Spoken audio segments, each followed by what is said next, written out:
Legislature's back in session.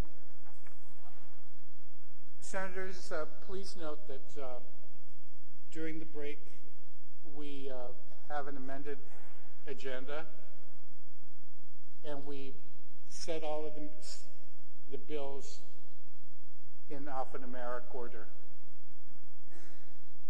We did not want to touch anything on your desk, so we did not rearrange the bills in your folder. We just put the agenda on the desk. So you're going to have to pull them out on your own, okay? With that, we're back to 81, and I believe, Senator Nicholas, you have the floor. Thank you, Mr. Speaker. Mr. Speaker, as you advised prior to the break, I did consult with legal counsel with respect to the concerns that I raised, and they did in fact concur. One of the things that's important to note is that while it was mentioned by an earlier speaker that the reorganization powers of the governor are broad, they are also undefined. And in my conversation with legal counsel, because those reorganization powers are undefined, if they were ever to be exercised unilaterally by the administration, the legislative branch, as a check and balance, could challenge that unilateral action in court, and then the third branch of government will have to get involved with respect to interpreting whether or not that reorganization was within the limitation of the separation of powers.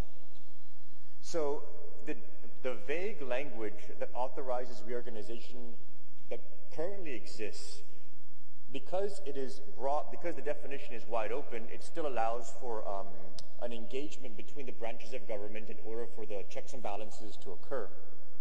What this bill would do is it would pre-authorize a reorganization that would not require any court interpretation.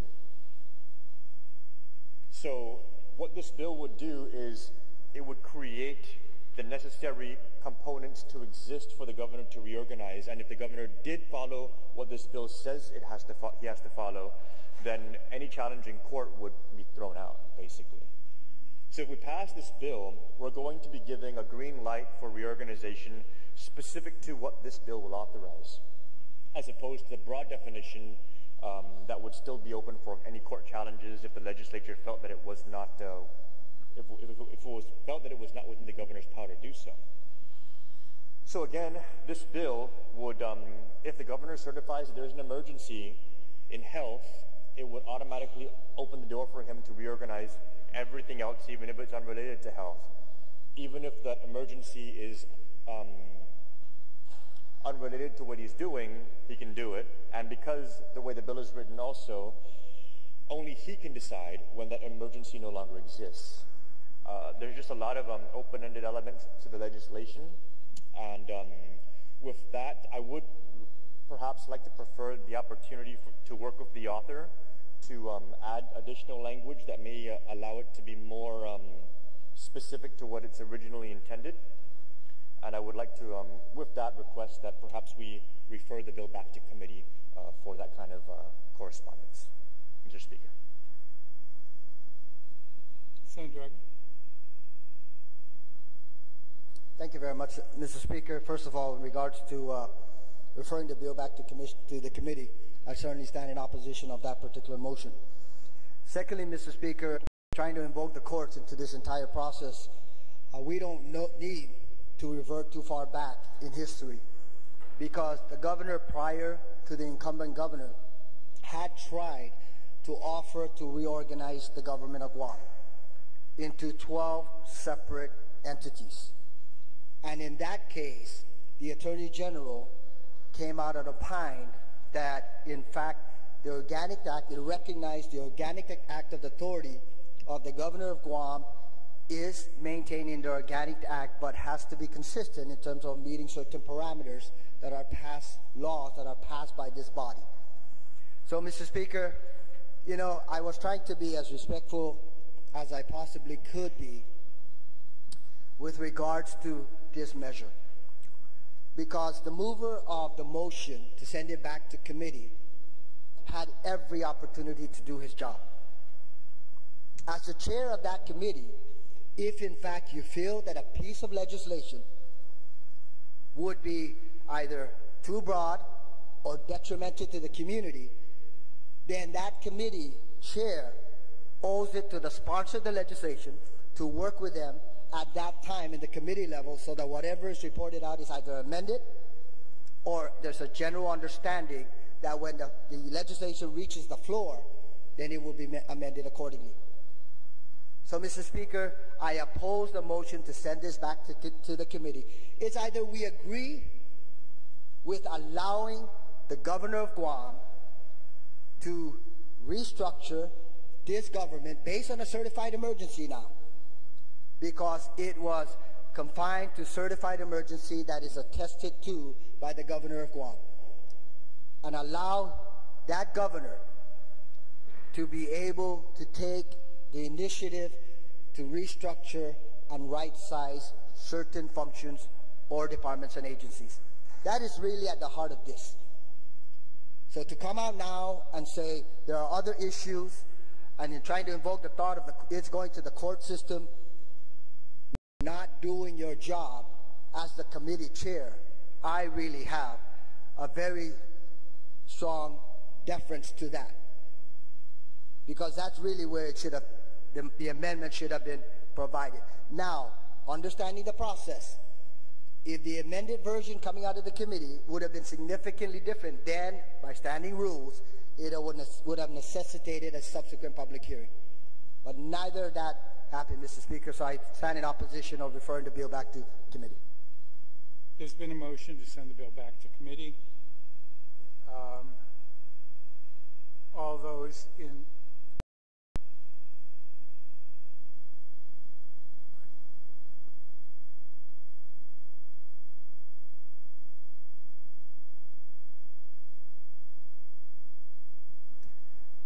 May I rise to a point of personal privilege on the statements with respect to me doing my job, Mr. Speaker?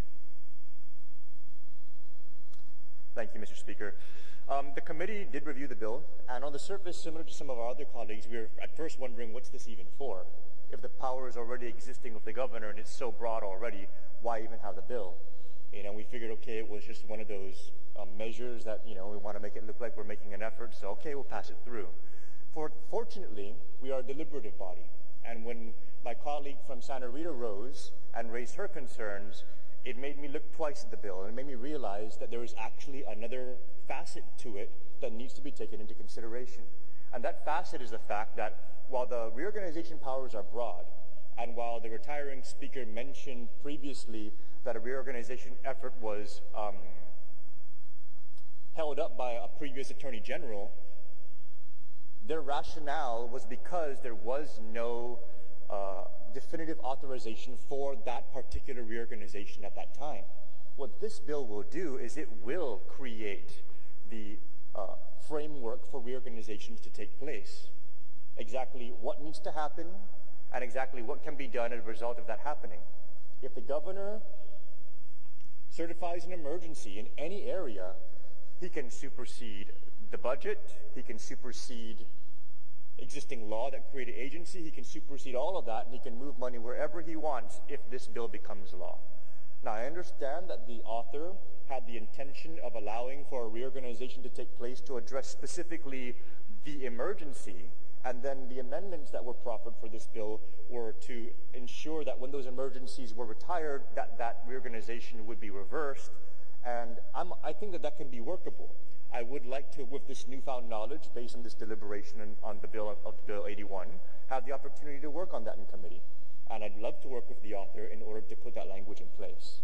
But the inferences that there was an absence of duty with respect to this bill, I think is unfair. And I would like to thank my colleague from Santa Rita for rising and raising the point she did, which in turn caused me to look at this bill from a different perspective, which is exactly how the legislative process is supposed to work, Mr. Speaker. Point of personal privilege, Mr. Speaker. And I'm not going to prolong this unnecessarily, Mr. Speaker, but you did instruct the two individuals, myself and the previous speaker, to meet with legal counsel to see if, in fact, verbiage can be provided and that a good compromise can be formulated.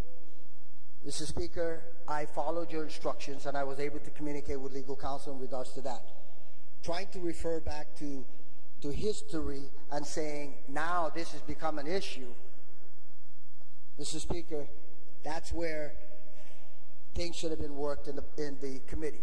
But I did have a proposal that was going to be discussed. But like I said, Mr. Speaker, because I was not the individual that expressed concerns, really any amendment should be formulated by the individual that had that concern. So, Mr. Speaker, I move for the previous question, please. On the motion to send the bill back to committee, nobody's leaving? We're voting. Don't be calling people out while we're going to vote. Mr. Speaker, point of information, and that is that when we broke for lunch, I had requested legal counsel because it was brought up as part of the discussion on this bill that the previous Attorney General had rendered a decision relative to reorganization under the previous governor. And I had asked legal counsel if it was possible to produce that legal opinion from the Attorney General's office. And so before I feel that I can vote intelligently, or at least wisely, or at least armed with information on whether or not this should go back to committee, I was wondering if it would be possible to take a look at the opinion of the Attorney General back then, and what were the issues concerning the reorganization at that point. So if anything, prior to this vote, and again, I know this is not a debatable, but this is more of a point of information that because I had requested for that opinion, I think it's relevant to the discussion in terms of whether we should move forward or not at this point.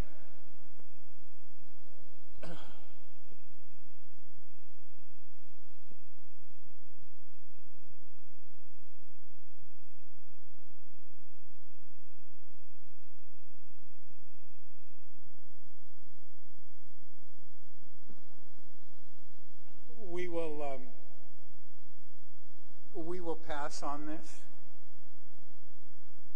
and give the legal counsel an opportunity to provide you with either the Attorney General's opinion or the court's opinion from that period. I'm trying to remember whether or not we ruled on it. And yes, I think it's because, again. And so I'll set this aside. Thank you. And get you one or two of either the court's opinion or the Attorney General's opinion on this issue. All right?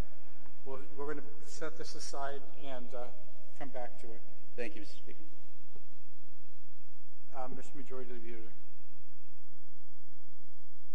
But isn't the motion, though, to send it back to committee a non-debatable? Yeah, it is, and this one is not so much the debate as much as the point of information as to whether or not he can make an informed vote by getting a copy of that opinion. So it's only that. It's not the fact that they had debated it anyway. All right, so we'll set this aside and we'll move on to the next bill on the agenda, which is Bill 26. Senator Nelson, you're recognized.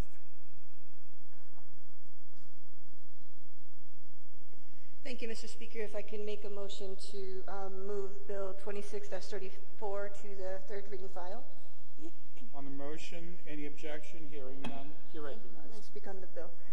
Okay, so Bill number 26-34 is an act to amend Section 3 of Public Law 33-104 and Section 2 of Public Law 33-176 relative to extending the timelines and means of notification for land for the landless purchases. Now, in the past, these bills gave a deadline for those that were land for the landless recipients of December 31st, 2016.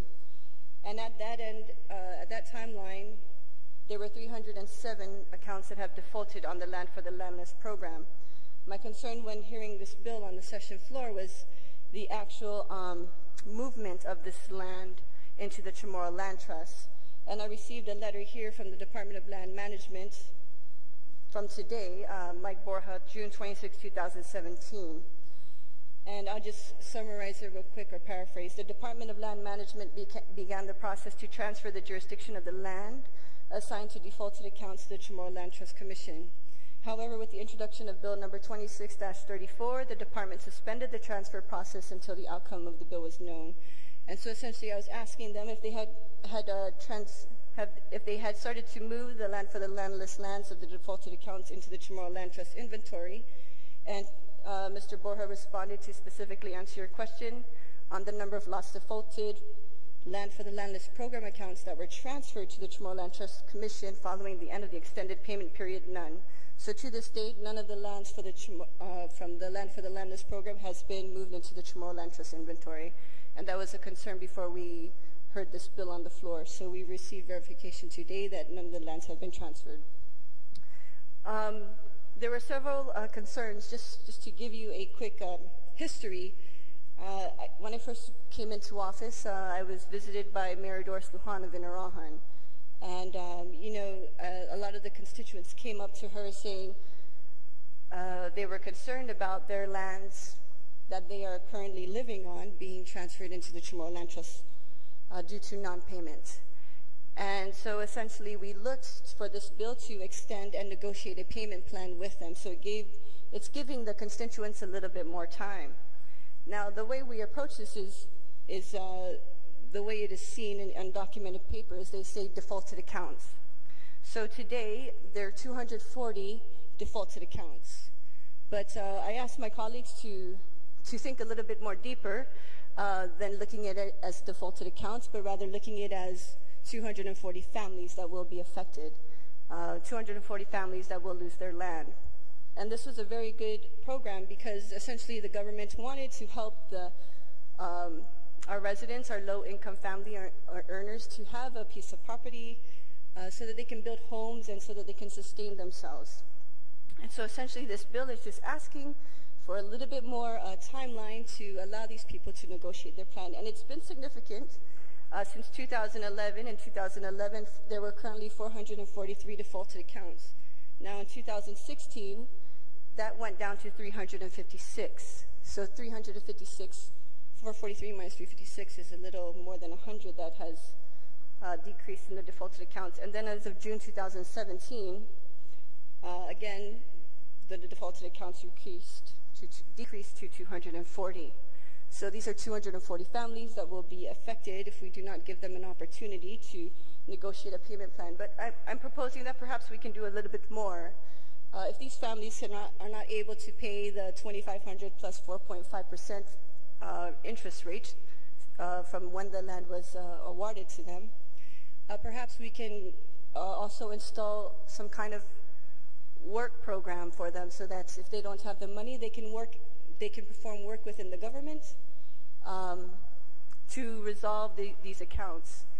That bill has yet to be proposed because it all weighs on this bill being passed. So yes, my concern is for these 240 families. Some of them have little to no means of having to pay the 4.5% interest over the years, which is more than a decade. So I'm just hoping that all of us will just try one last effort to give these 240 families an opportunity to pay down this balance. Thank you, Mr. Speaker. Thank you, Senator Nelson. Senator Addett, on the main motion.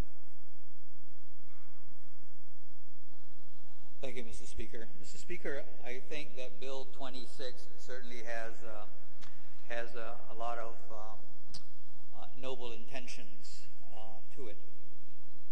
However, let me just kind of also paint the other part of the picture. So we have 240 accounts or families living on these lots that still are in default. Now, the problem is not that they missed the window of opportunity because somehow or other they did not get the notice. The problem is not that they ran out of time.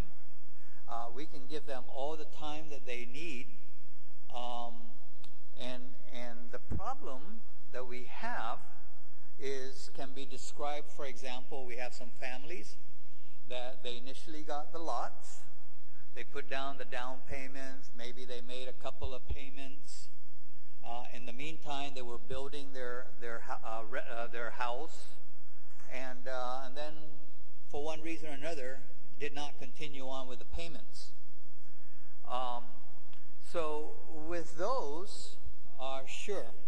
I think land management indicated in their testimony that they've been very liberal about, even if they came in today, past the window of opportunity, they would sit down and work out a payment plan with them. But the problem is that, and if they decided, we're not going to pay, we're not going to evict them, that's not going to be the solution.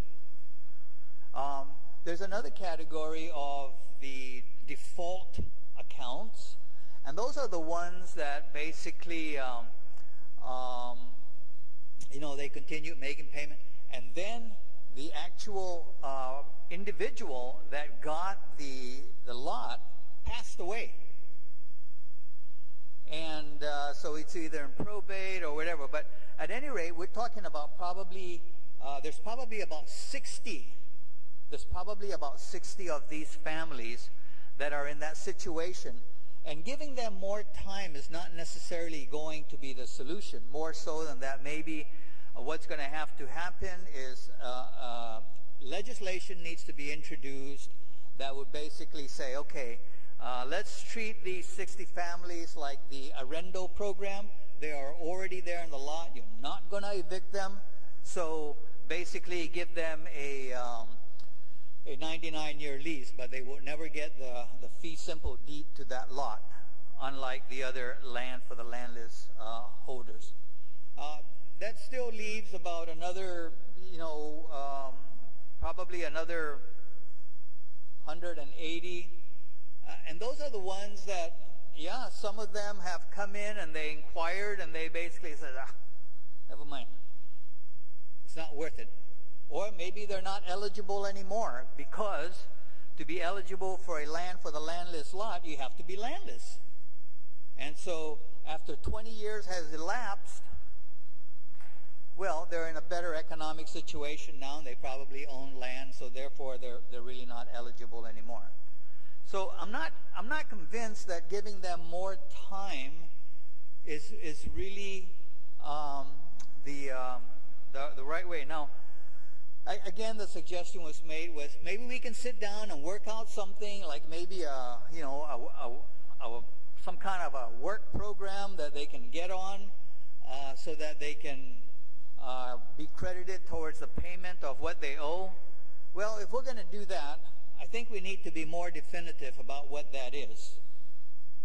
But even the Department of Land Management at the public hearing indicated, they said, despite outreaches by certified mail, published listings in the local newspaper, and information hearings recently held in Dedido and Inarajan, many of the accounts remain dormant with no inquiries from the contracted purchasers.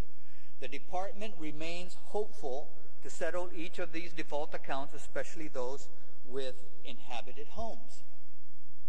They even, after they sent out the mail and it got returned, the registered mail got returned as,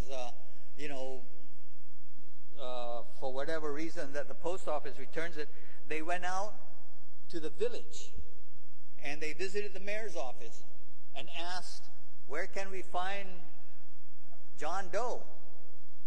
And actually tried to go out into the field to find these people. And when they went out there, they did find these 60 families who are already built their residences, and so it's like, oh, this now is a problem of a different nature.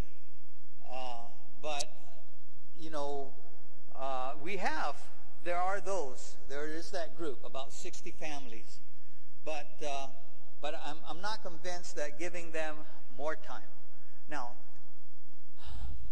if there was no impact, if it was just a matter of we've waited 20 years, why can't we give them another 2 years? Why can't we give them another 120 days?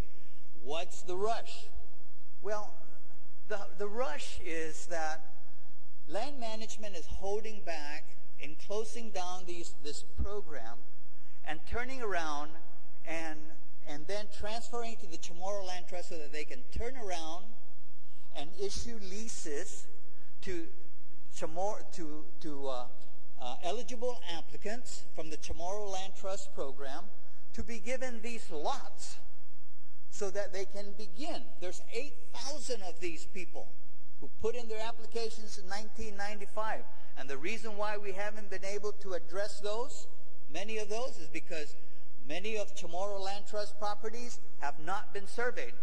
These lots that we're talking about have already been surveyed. It's got infrastructure into it. If Chamorro Land Trust issued leases today, those people can turn around tomorrow and start building a home on it because you've got all those requirements already taken care of.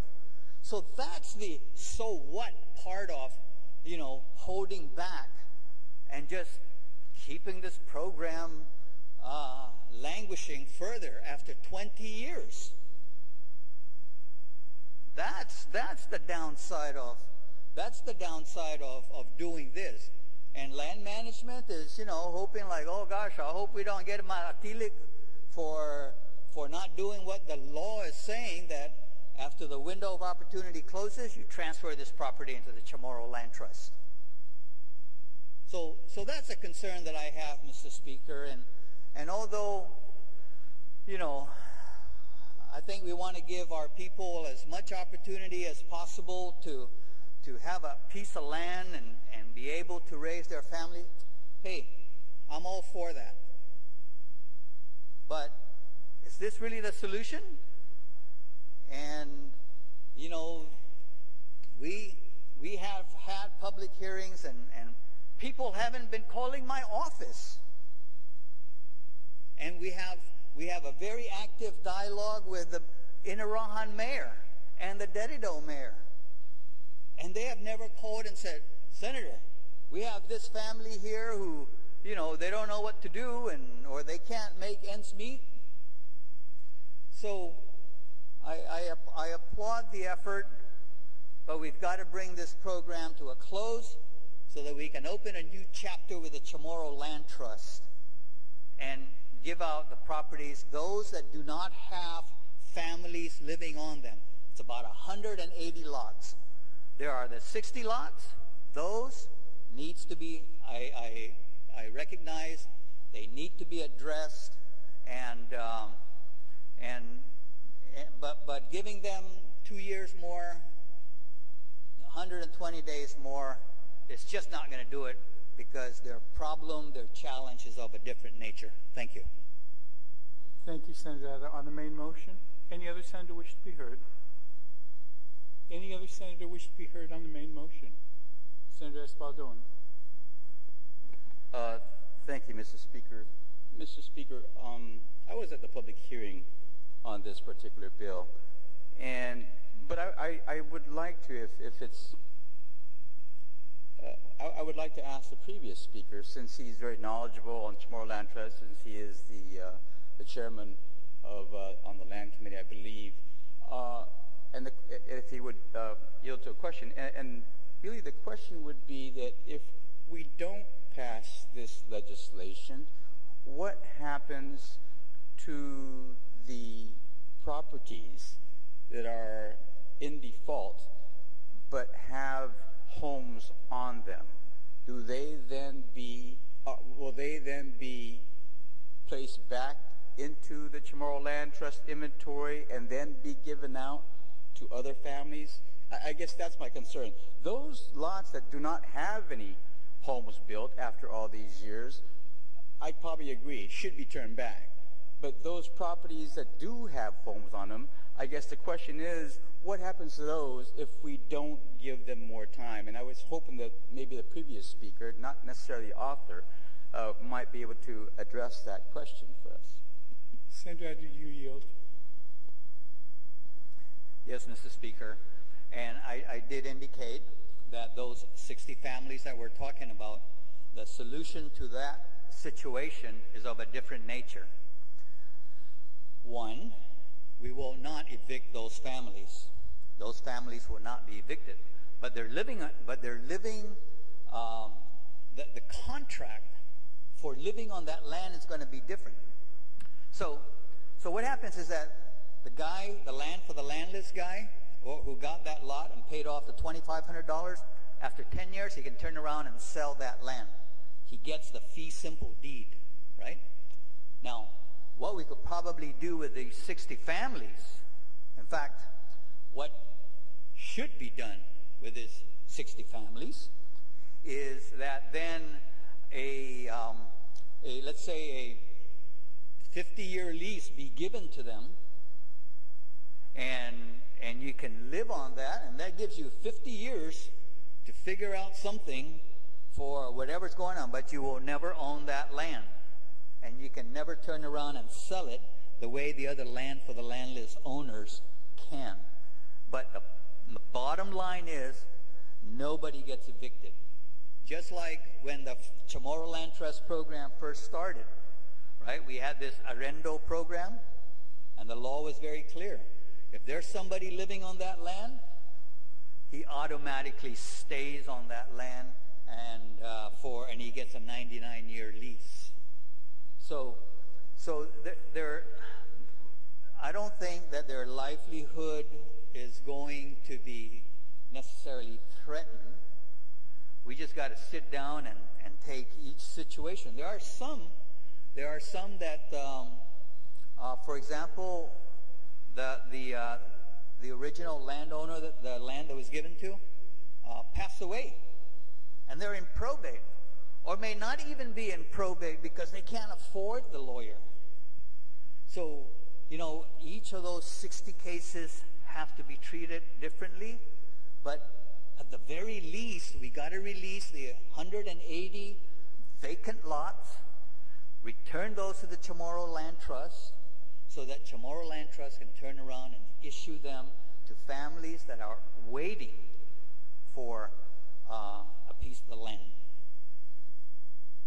Is that satisfactory?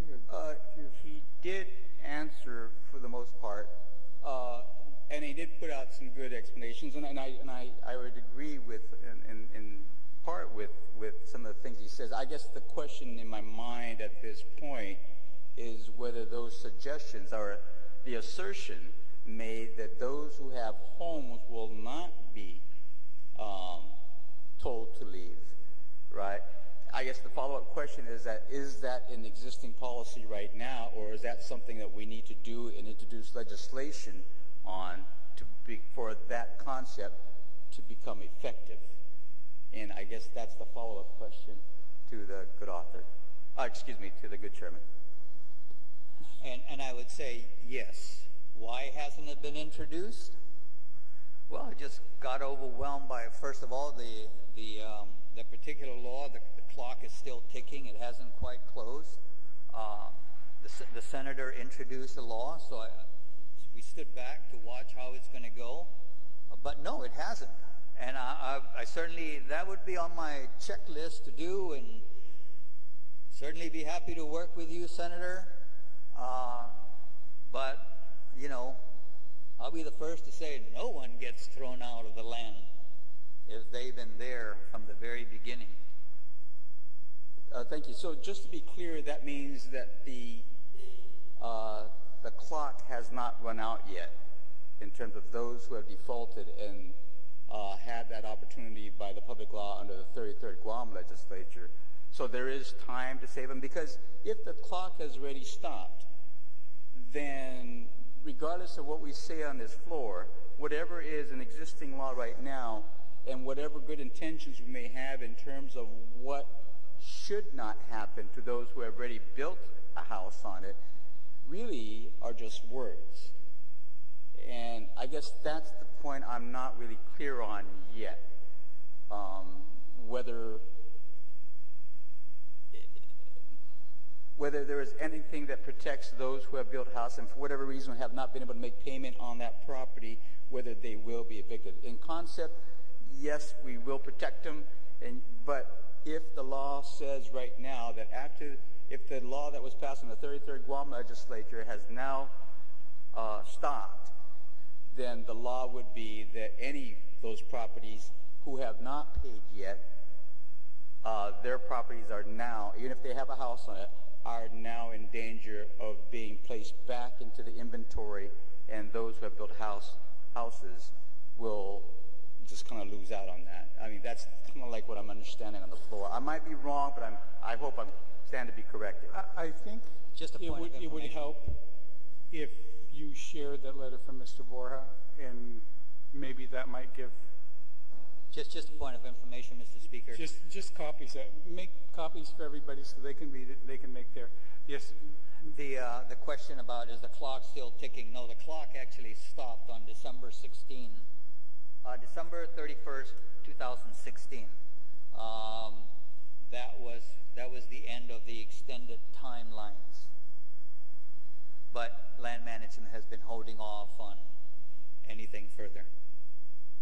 Right, and the reason why they have been holding off is because pending the outcome of this legislation. So in my mind is, if this piece of legislation gets defeated, then those, and these are the group that I'm concerned about, those who are on the property and have built a house, then now stand to lose not only the property, but the house that they live in as well. Unless somebody can correct me. I'm not going to speak to that. I'm going to have the letter that was sent by the Department of Land Management to the good sponsor provided to each one of you, and you interpret it as you see it. Thank you. Then we'll take a short time out then, or recess until we get that letter? Unless somebody else would like to speak. Unless anybody else wants to speak. Thank you, Mr. Speaker. On the main motion, anybody else wish to be heard? On the main motion, anybody else wish to be heard? All right, we'll just take a short break.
legislature's back in order. Senator Espaldon.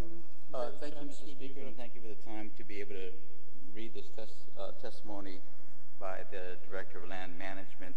On page 2, under paragraph 5, the Director testifies that and says it is also quite probable that some of the dormant accounts are the result of a deceased awardee. The Department is in the process of making this determination. In the event of an awardee being deceased, the account may still be brought current by the family. However, the conditional deed would be issued to the estate of the contracted awardee, and the final disposition of the property would have to be determined by the probate court. If this is the case, the additional cost of the probate should have to be considered by the family. And basically, the reason why I read that and kind of pointed to this specific paragraph, because now I would like to proffer then an amendment to this bill, and that would be that on line 14, at the very end of line 14, after the word lot, would be a comma. I'm sorry, that would be on page 4. The amendment will be made on page 4, and that is on line number 14. At the very end, there's a word or 3 words for that lot. I would like to put a comma. I'm moving to put a comma after that, and then include the words or their legal beneficiaries, comma, and then go on. And basically, that's more in line with what the Director of Land Management testified to. And that's my amendment to this particular legislation at this time, Mr. Speaker. Thank you. The Espaldon amendment is on page 4, line 14. Where is it? Line 14. 14. And at the very end of that sentence, of that line, is the word lot. There would be a comma, and then the following words be or their legal beneficiaries, comma.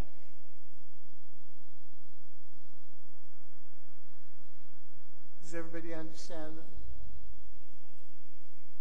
Sure. At the end of line 14 on page 4, after the word lot, which is the very last word on line 14, there will be a comma, and the words or their legal beneficiaries, comma. And then just proceed. It's basically more to also be in line with the testimony of the Director of Land Management at the public hearing.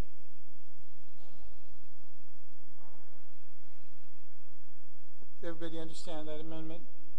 On the Espaldon amendment, anybody wish to be heard? On the Espaldon amendment, anyone wish to be heard? Any objection to the Espaldon amendment? Any objection to the Espaldon amendment? Thank you, Mr. Speaker. On the main motion, any other senator wish to be heard? Senator Addy, you may.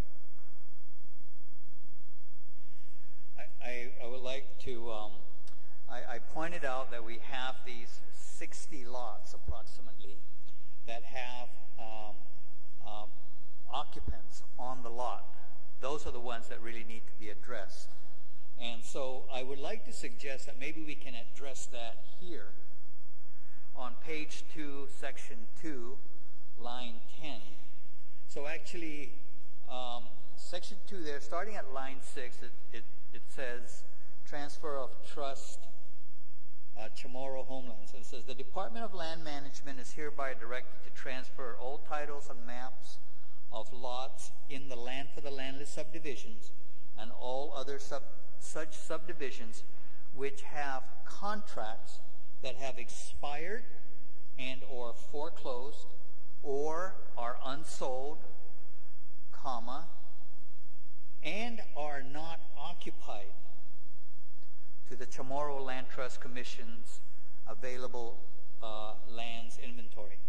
I think that by putting in those 4 words, and are not occupied, would then free up land management to take these 180 lots, transfer them to the Chamorro Land Trust. Those that are occupied is now that's going to be the basket that we're going to need to work with insofar as how do we resolve their situation. But at least to be able to allow land management to start transferring the unoccupied lands over to the Chamorro Land Trust so that we can start with the next chapter of those lots. So I think that would satisfy an earlier concern that was raised about, well, what about those lands where, we describe the families are on there, but for some reason. So I think by making that amendment on line 10, page 2, we'll kind of address those two concerns. So that's my amendment. Did everybody hear the ADA amendment? Is everybody clear on the ADA amendment? Any senator wish to be heard on the ADA amendment? Senator Espadon. Thank you, Mr. Speaker. I like the amendment. However, there is a concern if we just use those words "and are not occupied," because they might be occupied by somebody other. Those lots might be occupied by somebody other than the awardee, the original awardees, or his beneficiaries. So I would like to make an amendment to that amendment. And after those words, the original amendment was to add the words "and are not occupied." I would like to further add some more words "by the original awardees or their legal beneficiaries."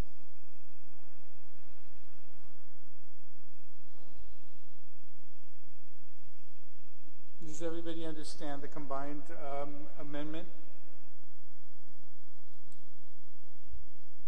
So the total amendment of the original mover, including my amendment to that amendment, it would then read "and are not occupied by the original awardees or their legal beneficiaries." And that's basically to prevent, Mr. Speaker, somebody who may not be there but is occupying the land, they don't qualify to be saved. I agree. Thank you. Anybody wish to be heard on the amendments? Anyone wish to be heard on the amendments? Any objection to the amendment? Any objection to the amendments? Okay. On the main motion. Just a point of order, Mr. Speaker.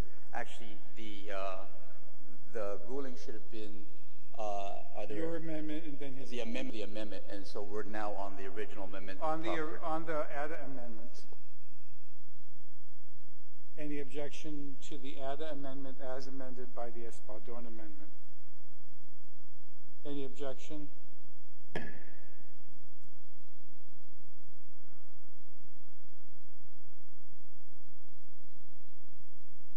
On the main motion?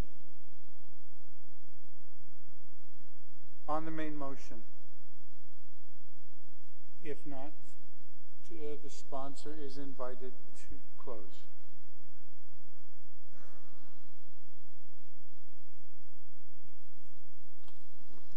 Thank you, Mr. Speaker. We've heard some very good arguments on this bill as far as timeline. And my concern is that the timeline given for the landless people, the program of the recipients, it's not just 60 homes, it's 240 default accounts, which means that these people, more than 60, are living in deplorable conditions on this property. Some of them are living in tin homes with an outhouse, very little water access. And so, I see it as an opportunity to help those a little bit more that need more help. And like I said, we have a bill that's ready to help these people pay off this land in means of working for the government. I don't know, but it's all dependent on if this bill passes. And Yes, I must commend Department of Land Management because they really worked hard to go out to the public. They grounded the pavement. They went out and they went searching for these people so that they can give them these notices. They did certified mail. They reached out to the mayors, and this is all true, and they did such a great work. However, there were 213 letters still returned. So that means 213 people, they don't know their status. And just to review the numbers again, in December 2016, there were 356 default accounts. By today, June 2017, there are now 240. So see, a little bit of time does help. We helped a little over 115 people, or 115 default accounts. And just to share with my colleagues, this was at the beginning of our term when we introduced this bill. And we went out to Dedido and to Inarahan. And in Inarahan, we were sharing with them this law, right, and this bill. And many of them, to much of my surprise, many of them did not know that this was happening. They did not, and they were worried. And after the town hall meeting, a majority of them, almost every single one of them came up asking for how much was their balance. And I think it was because we went to the villages and the mayors, they helped us bring these people to the center, that they were able to see that this is going to happen. We have to do something about it now. And it decreased the number by 116 default accounts. And so, why not give them a little bit more time? We want to argue that we're going to put this land into the Chamorro Land Trust because there's people waiting. But there's been people waiting for years. Over 7,800 applicants that have not received their Chamorro Land Trust. And in many times there was money available for Department of Land Management to do the survey. But for some reason or another, to survey these lots, the effort was not pushed there. But now these lots are already awarded to people. There's a survey done. These people know where their boundaries are. And so why not? Why not give them a little more time?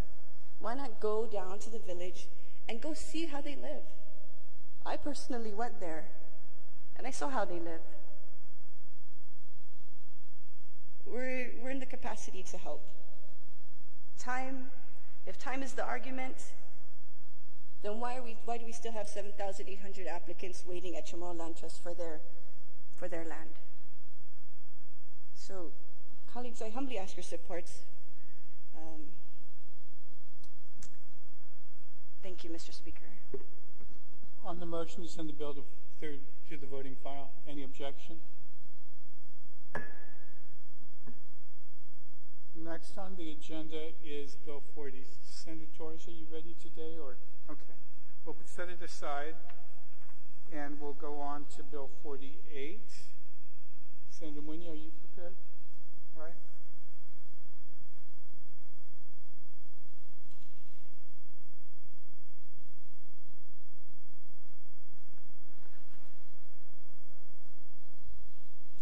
Thank you, Mr. Speaker. Mr. Speaker, I move to place Bill number 48-38 in the third reading file, and I'd like to speak on the motion. Any objection? Hearing none, you're recognized. Thank you, Mr. Speaker. Simply put, Bill number 48-34 would allow our GovGuam employees to donate an organ, tissue, or even bone marrow to do so without having to use their personal leave. They would be granted administrative leave for this purpose. Now, it's really hard, Mr. Speaker, not to put a face to what this bill is going to do. Just recently, we had a bone marrow drive for a beautiful young lady who unfortunately wasn't able to find a match. But our very first bone marrow drive was in 2003, and I'm sure even though it was 14 years ago, we can still remember it very clearly. Justice, the bone marrow drive for justice. And she was a 5-year-old girl, a beautiful little girl. And if I could just take the shoe off of the donor foot and put it on the recipient foot, and even if you're not the recipient, if you're a parent of the possible recipient, or a godparent, or grandparent, that feeling of helplessness that you can't be the one to donate is so great. But what these bone marrow drives do is they give that parent, or even the recipient, the hope that there will be a bone marrow match. And so really what we're trying to do here is we're trying to give back to the people who have that opportunity to save that life, whether it be a child or even an adult. In just recently, as recent as last year, 2016, KWM made a really big story about Ruth Uggan, who was actually a match for someone she's never even met before. And in this story, she had just come back from deployment. So she came from serving our country, and then to come home and find out that she has an even bigger honor to save a life. For me, I think that's the ultimate honor, is to save a specific person's life. And she had to go to Hawaii to do this. We don't do the procedure here, so it's going to take a little bit of time. Now, maybe she might have utilized her personal leave. Maybe she utilized her administrative leave for her service to the country. So what does she do? Does she just say, okay, I'll go? Of course she's going to say that. Even if it's without pay, she's going to say that. So I think what this bill does, Mr. Speaker, is it gives back to that person who has that opportunity to save a life, and not very many people do. Mr. Speaker, people who register as organ, tissue, or even bone marrow donors do so with the intent to save the life, even without pay. These people give part of themselves, literally a part of their bodies, because someone in need will die otherwise. Unfortunately, all these young children who we had bone marrow drives for, Justice, Noah, Sam, they all lost their lives. And maybe what we could do, Mr. Speaker, is we could have more bone marrow drives so we can all be qualified as a bone marrow or a donor, possible donor, because maybe we could have saved their lives. The very least we can do for these heroes who have this opportunity is give them time off from work to undergo the procedure. It doesn't take a whole lot of time. I have all the paperwork and all the research on what it takes to donate bone marrow, what it takes to donate tissue, and for even organs for living donors. I have this available. Like I said earlier, unfortunately, finding a donor match is very rare, and the chances that the provisions of Bill number 48 being used are very, very slim. But it'll be there when it's needed, and if it's needed. So there's an abundant literature on this, transplants. We did a lot of research on it. Now, I'm not going to go into that now, Mr. Speaker, but I will share it with anyone or any of our colleagues that would like to see. Take the $ out of these people that need this, and let's just help them save a life. I ask my colleagues for their support. Thank you, Mr. Speaker. Thank you very much, Senator Munoz. Senator Ada? Thank you, Mr. Speaker. Mr. Speaker, I like this bill, and I certainly would support it. But I think this is a good example where we can actually apply that old saying, you know, either go big or go home. And if you find on page 1, on line 6, it says that the department or agency may grant. So, you know, there's still that possibility that they may not. On line 9, it says the department or agency may require, and that's fine. And then on line 12, it says, any paid leave of absence granted under this section may not result in a loss of compassion. So it seems like by using the permissive may is rather lukewarm in the support, that this policy provides. So I would like to make an amendment, and that on line 6, it reads, the director of a department or agency shall grant administrative leave of absence not to exceed 20 days. So it will be a prescriptive. You shall grant it. And then on line 9, of course, it should be a requirement that the agency shall require verification from a doctor, from a physician regarding the purpose of the administrative leave. And then on line 12, again, changing the may not to any paid leave of absence granted under this section shall not result in a loss of compensation, seniority, annual leave, or sick leave. And I think that those amendments really gives a much stronger support for this policy by just changing those terms of permissiveness and instead be more prescriptive about it. So that those are my amendments, and I guess we can take it one by one, however you please, Mr. Speaker. Thank you very much. Senator Ada has proposed 3 amendments, all of them changing the word may to shall. Is there any objection to the first amendment on line 6? Anybody wish to be heard?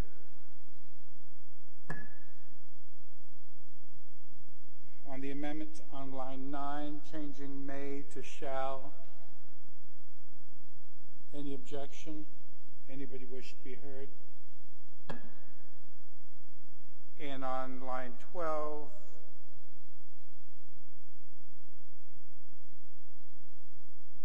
changing the may to shall.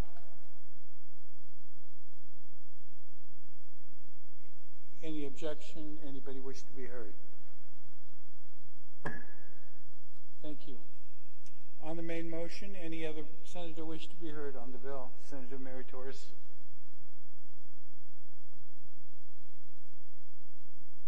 Mr. Speaker, I would just like to pose a question to the author of the bill, if I may.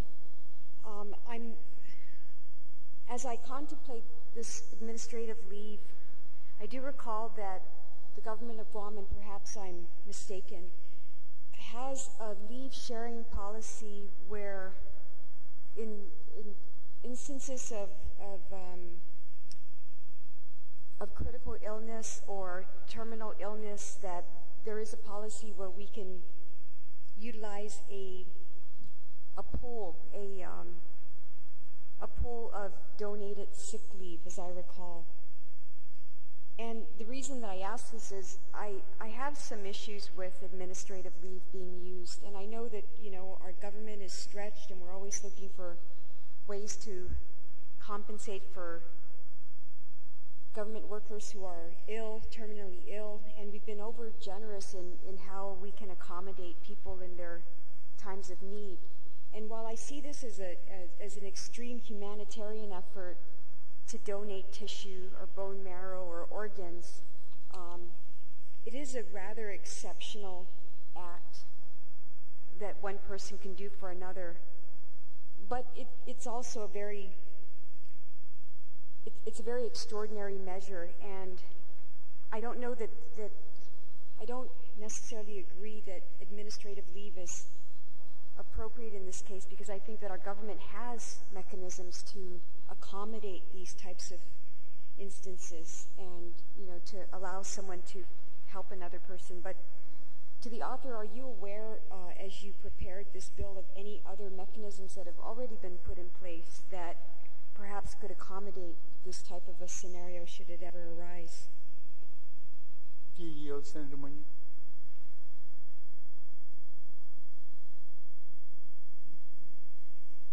Senator Snodgrass, did you wish to be heard on this, or did you have something afterwards? Why don't you respond first to Senator Torres's, and then I'll allow Senator San Agustin to assist or make comment further. Please. Thank you. I thank my colleague for bringing up the issue of the leave share. I had an opportunity to inquire about leave share last year, and I actually remember the process. It was lengthy. You had to go through this process and go to DOA and turn in all these forms, and sometimes when the call is brought to you, time is of the essence, and sometimes you don't have time to go through that whole process and the protocols of acquiring leave. This opportunity here will give you that opportunity. Go talk to your supervisor or and get that process going a lot quicker. I just think it's a moral thing to do, and the easier it is to be done, the more possible it is that we're going to save a life. I just think also that sometimes when you come into some contradiction, not all donors actually go when they're called. And something as simple as an inconvenience could just tell them no. So this really is just making it a little bit more convenient.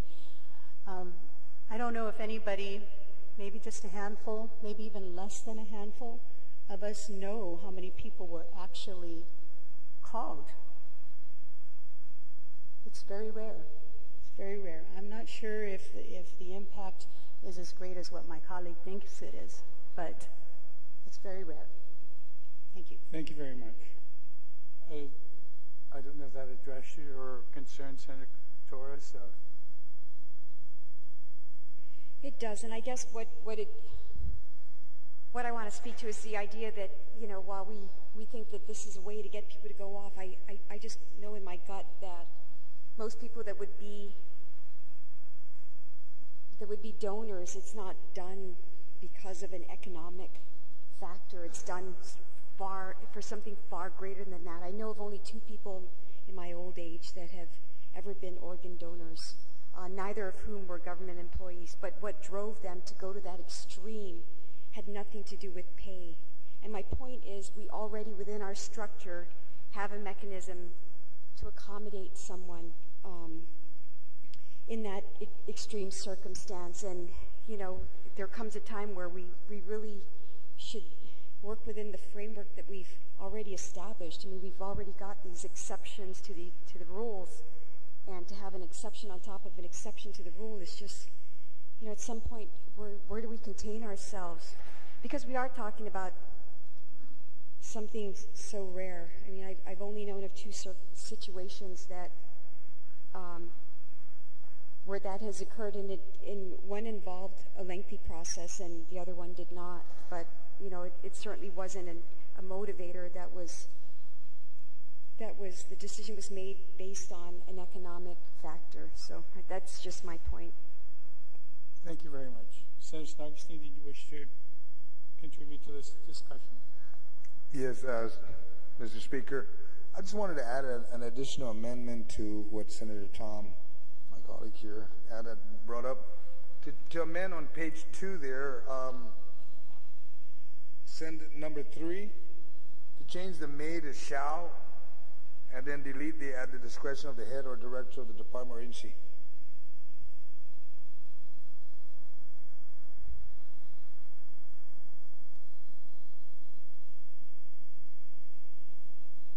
It's on the second page, the last page. Yes, I see it. On this Senator San Agustin amendment to change the may on line 3 to shall.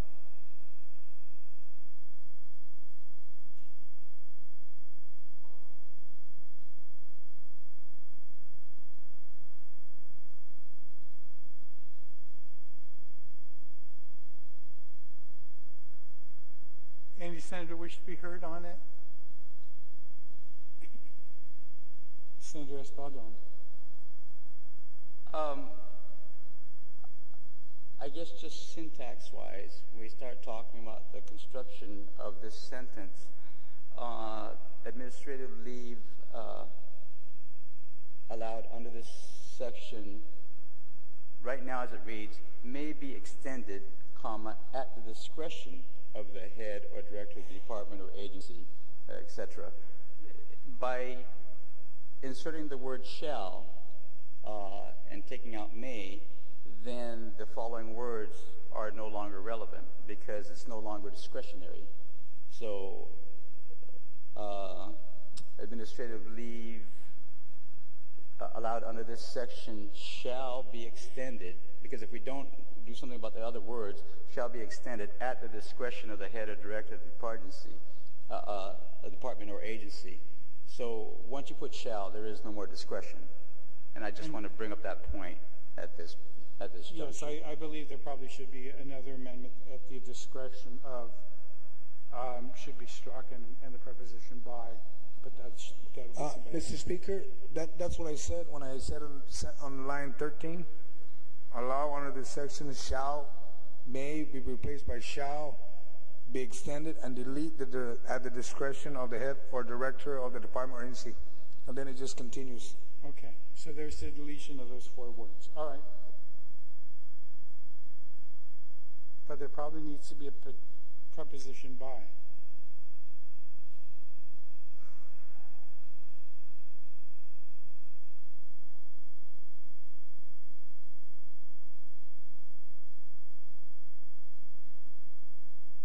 So it'll read, administrative leave allowed under this section shall be extended by the head or director of the department or agency in the event that the attending physician determines in writing that the employee requires additional time to recuperate from the procedure. Point of order, Mr. Speaker. I think his amendment lets it read, shall be extended in the event that the attending physician. Oh, okay. Also, we dropped it all the way down to line 5. I mean 4. All right. Anybody else wish to be heard on the San Augustine amendment to have it read shall be extended, and then after the comma strike everything from at to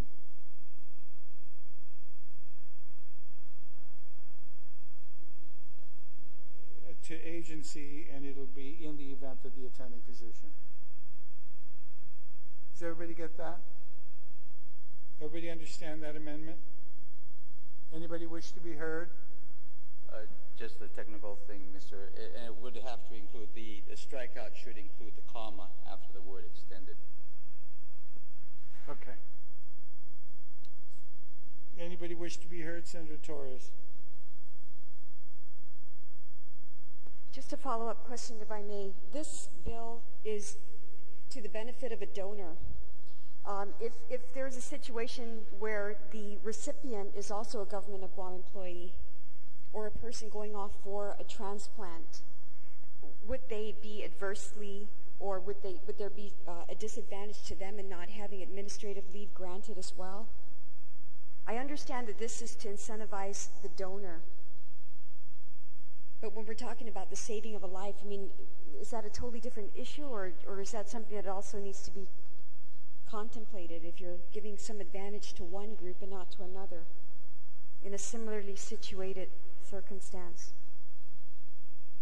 We're talking about administrative leave, and that's why I bring it up. Yes, I understand. That is a completely different issue. That would have to be addressed separately.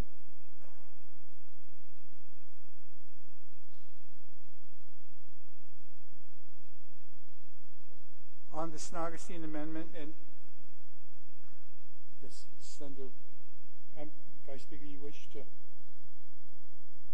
Thank you, Mr. Speaker. On the amendment, it's consistent with the bill, but in light of one of the previous speakers, one of my colleagues, I'm questioning now the basis for the 20 days and the extension, and I guess I just would like to know from the author how common is this I mean, I'm not that familiar with these procedures, and is it common that it's going to take over 20 days? And as a compromise, would it be reasonable to just delete this entire sentence and after 20 days allow the leave sharing as we have discussed previously? Just an inquiry. The author would yield as to just how long these procedures normally take, and what is the likelihood of extending 20 days? Do you yield, Senator Muñoz? Thank you, Mr. Speaker. The reason why we chose 20 days, the bill will give up to 20 days of admin leave for bone marrow, tissue, and organ donors, which is a total of 30 calendar days when you're considering weekends and holidays. Bone marrow donations can take up to 10 days, including recovery. Currently, only liver and kidney transplants are widely performed from organs from live donors. Now, these are some of the specifics that I was talking about, how we arrived at the 20 days. There are less than 1,000 such organ donations nationwide per year from live donors. Basically, it's to give that opportunity up to 20 days, but if total working days, Monday through Friday, 8 to 5, it comes up to about a month, so up to 20 days. Madam Vice Speaker, is that sufficient? Does that address your concern? Could you clarify once more for the bone marrow? Is it similar? There's different ways. The bone marrow donations can take up to 10 days, including recovery. There are two separate ways to donate bone marrow. One of the more earlier ways is an injection through the hip, and now it's as simple as extracting your blood, removing the stem cells, and then putting the blood back in. So up to 10 days for bone marrow.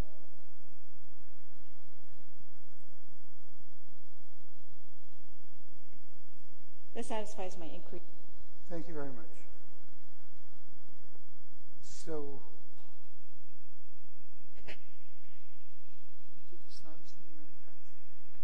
on the Snodgrass Amendment, anybody else wish to be heard? Any objection to the Snodgrass Amendment?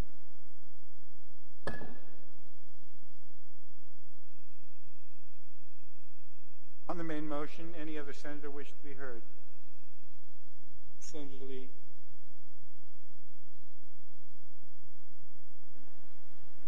Thank you, Mr. Speaker. I rise in support of this measure. I rise in support of this measure for my two good friends, Liza Power and Ruth Uggan, both Chamorro women who have flown off island to participate in this process as donors. I also rise in support of this measure on behalf of Sam Servin, a young, vibrant member of our community who died fighting. And although that we lost Sam just a few months ago, she taught many of us lessons about courage, about perseverance, and about hope. She also taught us lessons about love. This bill gives courage and perseverance to the donors. This bill gives hope to the recipients. And again, I rise in support of this measure. Sujus Masi, Mr. Speaker. Thank you very much, Senator Lee. Any other senator wish to be heard on the bill? Any other senator wish to be heard on the bill? If not, the author is welcome to close. Oh, wait. Madam Vice Speaker. Mr. Speaker, just another point of inquiry. Is this currently covered, is donating currently covered as for sick leave purposes? No? Okay. All right. Thank you, Mr. Speaker. If I may, on the bill. Yeah, I rise in support of the bill. It's an indisputable what the author has said, that when it's a matter of life and death, I mean, we are, as a government, we've been very very generous, and I think this is consistent with doing everything we can to fight for life and to give people a chance. And if donation makes that possible, then one way is to help our employees go and donate and make it more convenient for them to do that. And these procedures that are described are really very rare, as described, but I know that we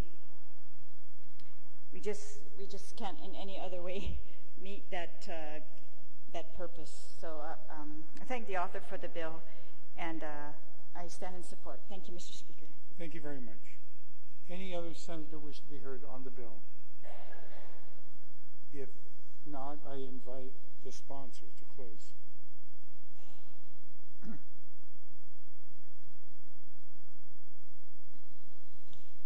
Thank you, Mr. Speaker. I thank all of my colleagues for all of their suggestions and concerns in regards to this bill. I understand that there could be an issue with the government now being so strapped to provide admin leave to people who have that opportunity. Sick leave, I believe, would be more for the recipient. I know that they have some pretty strict rules as to how you could utilize your sick leave, or even leave share for that matter. I'm not sure. And again, to take away all of that inconvenience to the person who is called with this honor, it just makes it a lot more convenient. So in closing, this is really just it's the moral thing to do as a government if someone is called to serve a life. And that's what this bill does. I thank you, Mr. Speaker. On the motion, send the bill to the voting file. There any objection?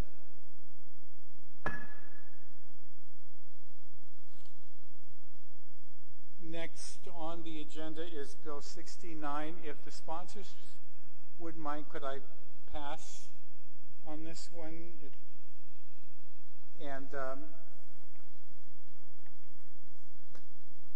Madam Vice Speaker, would you be ready on 91?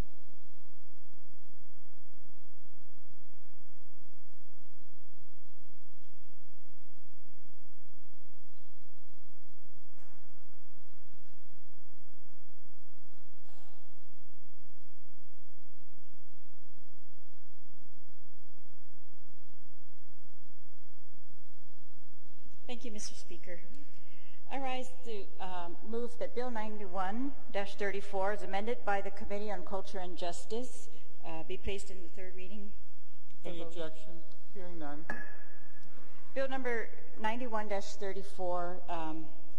It's a bill. Well, it's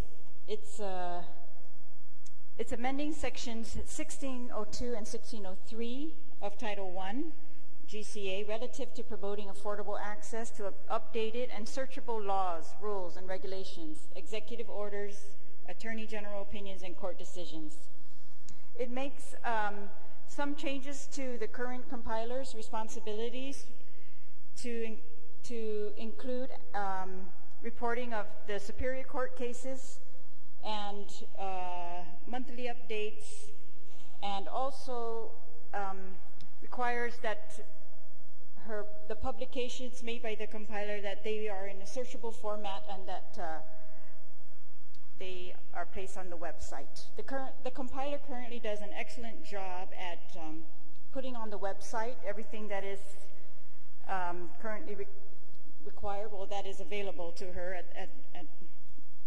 at present. And the ones that are on the website are very convenient for users, very convenient to the public, to anyone practicing law. It allows them to search for certain words and makes those just so much more useful that way. And so this partly updates, to that type of format where we put it on a website, makes it more readily accessible to everybody, and making it searchable, I think, just it makes everybody more able to access all the laws and the court decisions. And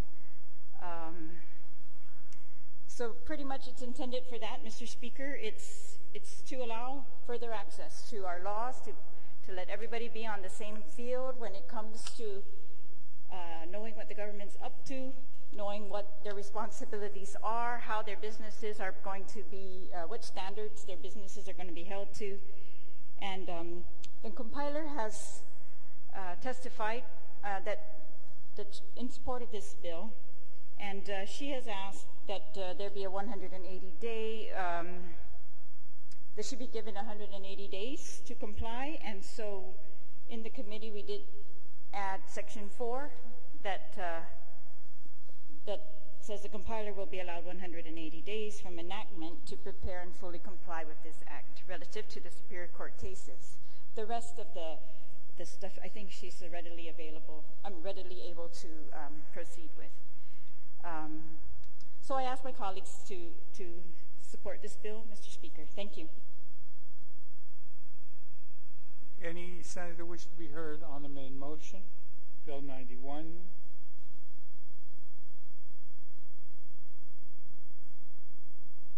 Bill 91.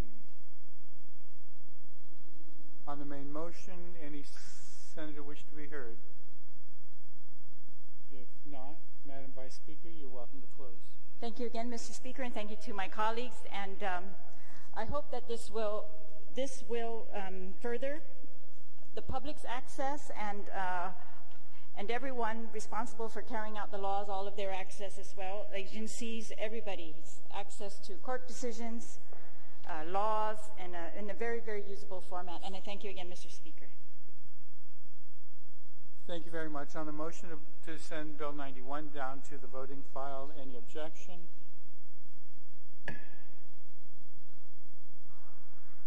We still have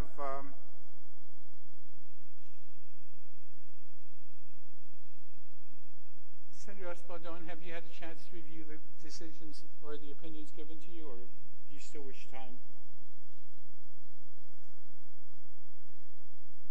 Oh, no? Oh, I guess not. I guess not really. All right, fine. The time is now 10 minutes to 4. There's been a request that we adjourn early today for the purpose of a resolution presentation. We've gone through 5 bills already, which I thank everybody for moving. We have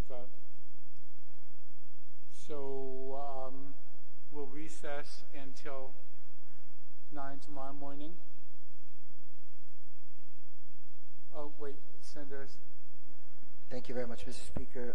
Can I just request, Mr. Speaker, that if there's any questions with regards to the documentation that the good senator has requested, that other senators get access to that also, so that we don't further delay any further discussion on Bill number 81. All right, I'll ask council to electronically transmit it to everybody, so there'll be no question that everybody's received a copy.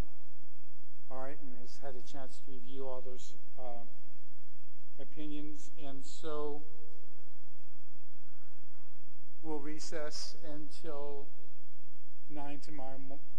Oh. Is there a request for a later start? 10. We'll recess until 10.